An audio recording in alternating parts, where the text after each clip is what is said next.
He was saying Memphis rapper Fast Cash C Money just passed away. For the people that don't recognize him, he had the viral song High Off Me that went viral. If I ain't tripping, I think that's his biggest song, but he sadly just passed away. If I love you, I'm in love with you. I don't give a fuck how many times we get it, we bump heads. That's real. You make me mad. I'm in love with you. Don't down me. How I feel right now? 100%. I don't with nobody. And I'm finna make everybody regret playing with me. So Big Boogie just dropped a bombshell that has the whole Memphis scene shook. He slipped up and revealed that C Money might not have just died randomly, he might have been sacrificed. And who did Boogie point the finger at? None other than his own label boss, Yo Gotti. That's right, Boogie made it clear he's done protecting CMG and done covering for Gotti's shady moves. Boogie didn't just throw out a little shade, he exposed the dark truth behind why C Money never got the love he deserved and who stood the most to gain from his death. This wasn't just a stray comment, it was a direct shot at the very foundation of CMG, the empire Gotti built. And now, that empire looks like it's starting to crack right in front of us.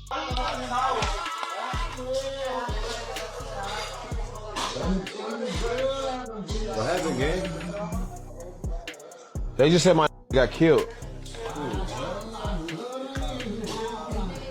See, Boogie's words weren't some casual vent. They sparked a whole firestorm, one that could burn everything Yo Gotti and his team have built over the years. The message was loud and clear. CMG is sinking, and Big Boogie has no plans to go down with the ship. But here's the scary part. People are now asking if C Money's death was just another violent hit in Memphis or if it was the ultimate betrayal from inside his own camp. So what set all this off? It started when Big Boogie posted this wild video on his social media. He didn't even show his face, but the tone in his voice told you everything. You could hear the pain, the anger, the warning. He talked about making someone regret ever playing with him. It was short but chilling, like he wanted to send a message straight to the people who crossed him. How I feel right now? 100%. I don't fuck with nobody. And I'm finna make everybody regret playing with me.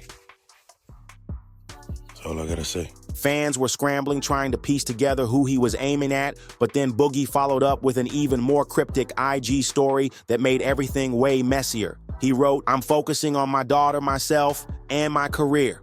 I ain't letting nobody get in my way. It's gonna be 2026. I'm changing day by day as a man. People barely ask me about my mental. I barely even talk to anybody now. I don't care to. Everybody that ever played with me before made me this way. Today I'm focused because I see a bigger picture of my own life." That right there sounded less like a motivational post and more like a confession mixed with a warning, and the timing, too perfect to ignore. Now the streets are buzzing with one question. Is Boogie telling us that C Money's death wasn't just tragedy, it was treachery inside CMG? Boogie kept it short, but the silence around his words was louder than anything. He didn't have to drop Yo Gotti's name. He didn't even need to mention C Money outright. The shade was crystal clear. Fans instantly connected the dots and knew exactly who he was talking about. See, people already had their suspicions about C Money's death. It felt too clean, too targeted, like somebody wanted it that way. But when Boogie came out saying he was numb, that he didn't care anymore, and that he was done, it felt like a confession without the confession. That was all folks needed to blow this situation wide open.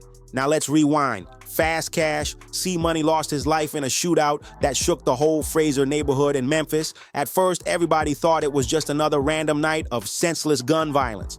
Memphis has seen too much of that already. But then something shifted. The second the raw, unedited footage of the incident hit the internet, it no longer looked random, it looked surgical, like a planned hit. That one little clip planted a seed that grew fast. Fans started digging, piecing things together, and suddenly the story everybody thought they knew didn't make sense anymore. New details started leaking, and that's when it got chilling. Turns out, C Money himself seemed to know something was coming. Weeks before his death, he was already making moves to protect the people he loved most. Sources say he wasn't just hustling for a CMG deal with Gotti, he was also stacking his safety net. Behind the scenes, C Money quietly locked in a life insurance policy as a backup plan for his girlfriend and his kids.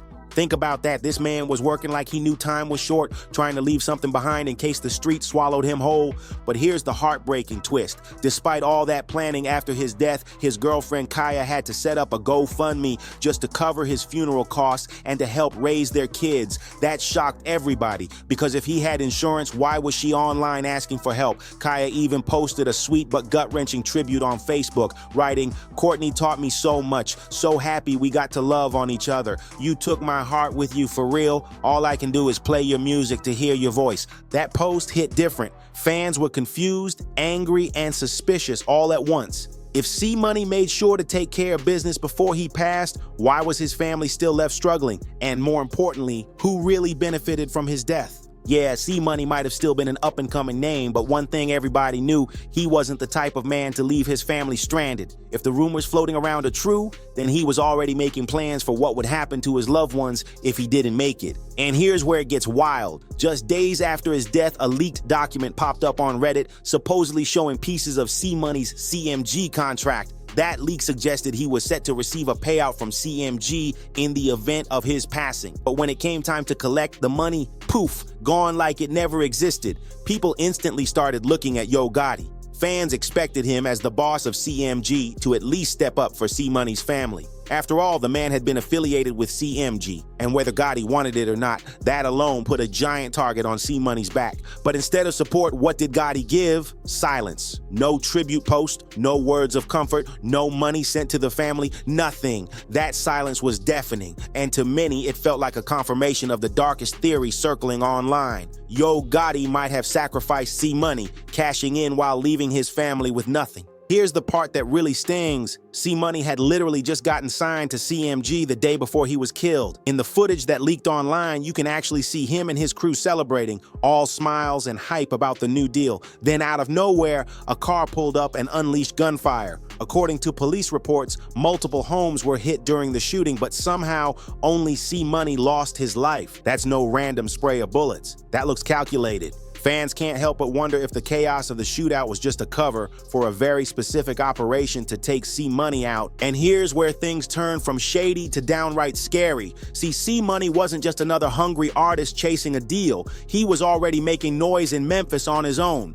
Linking with Yo Gotti was supposed to level him up to put him on a bigger stage, but once the ink was dry, reality set in. C-Money wanted real business moves, sit-down meetings, contracts, rollout strategies. Meanwhile, Gotti acted like it was nothing serious, like C-Money's career was just a side note compared to what he could bring to CMG. C-Money didn't ignore those red flags. He saw them clearly, but the moment that really shook him was when Gotti allegedly started pulling shady plays behind the scenes. And in Memphis, everyone knows shady business tied to music doesn't happen in a vacuum. It's tied into street politics. Anyone familiar with Memphis knows the deep, dangerous tension between Yo Gotti's CMG crew and Young Dolph's PRE team.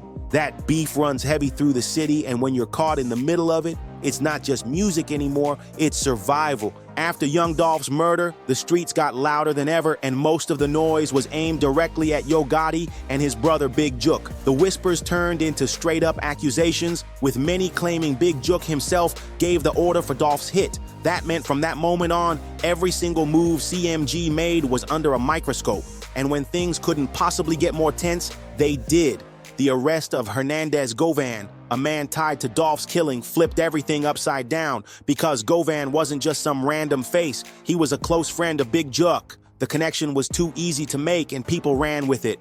Then the unthinkable happened. Big Jook himself was killed in an eerily similar way to Dolph. The internet split right down the middle. Some called it karma, others called it revenge. Either way, it was clear. The game had changed, and things around CMG were about to spiral out of control. See, Yo Gotti always ran CMG like a mob boss. That wasn't just a nickname, that was his whole blueprint. Total control, absolute loyalty, and a strict hierarchy where disrespect meant consequences. For years, his artists played along with that system, and why wouldn't they? They were winning. CMG had a stacked lineup. Glorilla, 42 Doug, Moneybag Yo, Black Youngster. The roster was hot, the streets were paying attention, and the money was rolling in. But when Dolph was murdered, everything shifted. That same mob boss image Gotti was once praised for now felt like a curse. The streets didn't see power anymore. They saw crime, blood, and conspiracy. Slowly but surely, CMG started losing its grip. Artists weren't hitting the same. Momentum was slipping, and the only one still holding weight for the label was Glorilla. And as talented as she is, one star can't carry an empire on her back forever. For Gotti, this wasn't the empire he built CMG to be. Watching it crumble was never part of the plan. So he started moving different. He cut down on posts, laid low in the public eye, and word on the street is he even started tweaking contracts behind closed doors, revising deals, restructuring loyalty. It was his way of tightening the ship, making sure only the people truly locked in with him stayed on board. And in that rebrand, some people became dispensable. He started making those silent moves, cutting off the ones who weren't fully with the program. Take Black Youngster, for example. Everyone knows he's one of Gotti's most loyal soldiers, the enforcer, the one Gotti calls when he needs someone to send a message. But even that type of loyalty might not be enough anymore in the new CMG era. And dealing with them Texas boys, them folk got hit up. Them folk got hit up everywhere he go to, like the Fed watching. You know what I'm talking about? He signed that boy right here. That boy ended up going to jail. So they watching that boy so close right now because they you know what I'm talking about? The case is in August. You know what I'm talking about? I talked to Govan. I did an interview with Hernandez Govan, the dude who set the whole supposedly, you know what I'm saying, Dolph murder up. Black Youngster has always been that guy, the one willing to handle the dirty work, the one who do things Gotti himself wouldn't touch with a 10-foot pole. And for years, that kind of raw loyalty worked in his favor. Back when Gotti leaned into the mob boss image, having someone like Black on his side made sense. But now that Gotti's trying to rebrand CMG, build a cleaner empire, and shift into a different lane, that same reputation turned into a liability. He couldn't lean on the same old tactics forever. He needed fresh faces to carry the new vision. And that's where C-Money came in. At first, C-Money probably thought he was stepping into a major blessing. CMG was supposed to be his big break, but the deeper he got, the more he realized the deal wasn't what it looked like. The red flags kept piling up, and by the time Gotti's shady moves started becoming obvious, it was too late. Signing to CMG didn't just give him a shot at stardom, it put a target on his back. Now he had Gotti's enemies watching him, and he was tangled in whatever power plays were happening inside the label. Because here's the truth,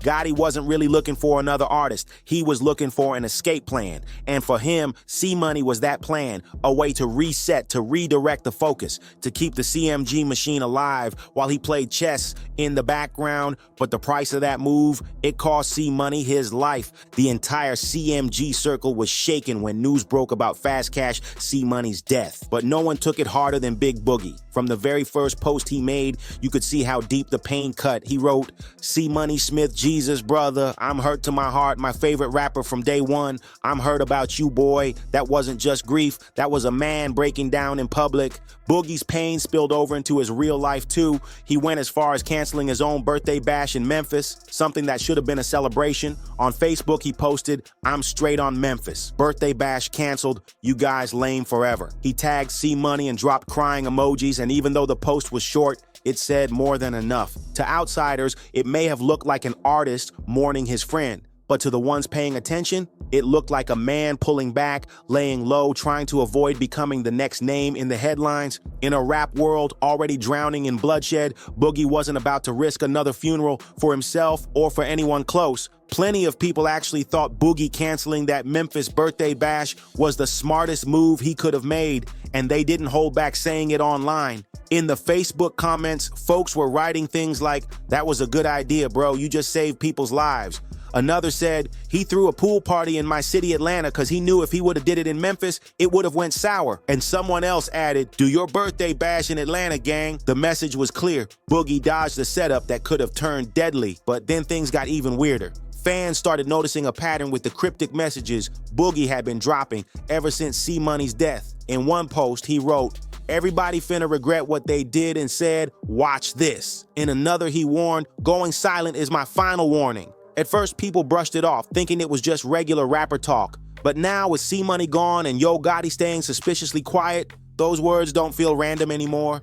they feel like warnings. And just when it seemed like it couldn't get darker, Stan G stepped in with a chilling statement during a No Jumper interview. He straight up told Black Youngster and the rest of CMG to watch their backs because, according to him, Yo Gotti doesn't just cut people off from the label, he cuts them off from life itself. That warning hit different, especially since it came while the entire CMG camp was still mourning C Money. Suddenly, all eyes turned toward Big Boogie, the only one bold enough to keep dropping hints and asking dangerous questions out loud. But here's the scary part. If Gotti really had a hand in what happened to C Money, what makes Boogie safe? His silence right now might not be peace, it might be protection, like he's holding back until the right time, but also buying himself time to stay alive. And when you think about how Gotti plays chess with his empire, it raises the most chilling possibility yet. If Gotti already used C Money as his escape plan, then Big Boogie might be the next pawn on the board. So at this point, the question isn't just was C Money sacrificed, the real question is, did Boogie accidentally put a target on his own back by speaking out? And that's where I'll leave it for y'all to think about. Make sure to hit that like button, subscribe to the channel, and drop your thoughts in the comments. Do you think Boogie is next in line, or is this all just smoke with no fire? Either way, stay tuned because you already know we'll be back breaking it all down for you right here. See you in the next one.